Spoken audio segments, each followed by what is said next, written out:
Sportuojant labai dažnai žmonės galvoja, ypatingai žiemą, jau apie vasarą. Ir galvoja dažniausiai apie tai, kaip sudeginti kuo daugiau riebalų. Tačiau riebalus būtų galima palyginti su tauriaisiais metalais. Iš tiesų, daugiau kaip prieš 700 metų žmonės atrado tokius metalus kaip auksas, sidabras, ir jų vertė tikrai skiriasi nuo paprastųjų metalų. Keista, bet lygiai tą patį galima padaryti ir su riebalais.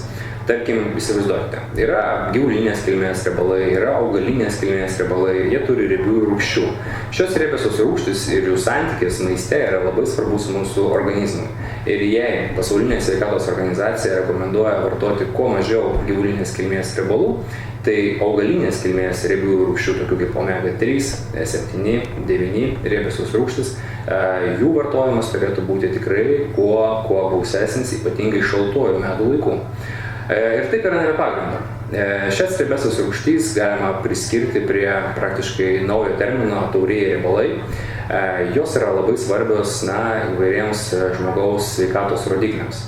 Tai šiandieną tikrai išskirsiu keletą pačių svarbiausių, pačių galima sakyti naujausiai ištirtų ir atrastų mokslo ir be abejo svarbiausių mūsų sveikatai. Tai pirmoji riebioji rūgštis, tai būtų visiems puikiai pažįstama omega-3 riebioji rūgštis, yra labai svarbi mūsų kognityviniams gebėjimams, gerai galvos smegenų veiklai, tai yra sprendimų priėmimui, mąstymo procesams ir panašiai. Labai dažnai žmonės, kurie griebiasi griežtų dietų, nutraukia riebalų vartojimą ir tas atsiliepia jų sveikatai. Pradeda slinkti plaukai, suprastėja imunitetas. Ir štai čia yra labai svarbi rolė omega-3 riebioji rūgščių, kurios būtent ir saugo žmogų nuo depresinių reiškinių, yra įrodyta, kad pagerina jo nuotaiką. Tiesiog reikėtų prisiminti, kad šias rūgštis žuvyje galima rasti arba, tarkim, riešutuose, įvairiose aliejose reikėtų vartoti bent jau 3-4 mėnesius, ypatingai jeigu vartojate maisto papildą.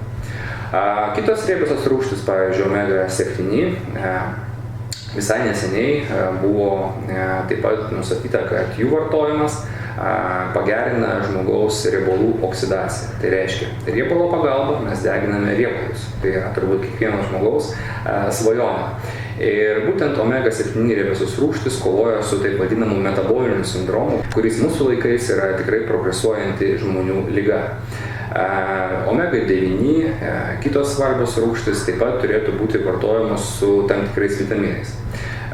Jau gana ilgą laiką buvo galvojama, kad D3 vitaminas yra ypatingai svarbus, bet šiai dienai mes žinome, kad yra kiti tirpūs riebaluose vitaminai, kurie taip pat pagerina eilę mūsų organizmo funkcinių procesų. Tarkim, odos regeneraciją, odos elastingumą pagerina vitaminas A, kuris turėtų būti vartojamas kiekvieną dieną.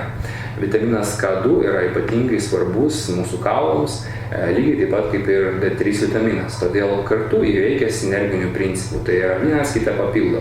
Šie vitaminai yra tirpūs riebaluose, vartojami kartu su vitaminu E, kuris taip pat yra labai svarbus ir jeigu jie įeina į, tarkim, riebiųjų rūgščių sudėtį arba maisto papildą, tarkim, jeigu jūs renkatės maisto papildą ir matote, kad yra šie 3 vitaminai, tai žinokite, kad jis bus tikrai efektyvesnis ir daug naudingesnis jums vartoti kiekvieną dieną.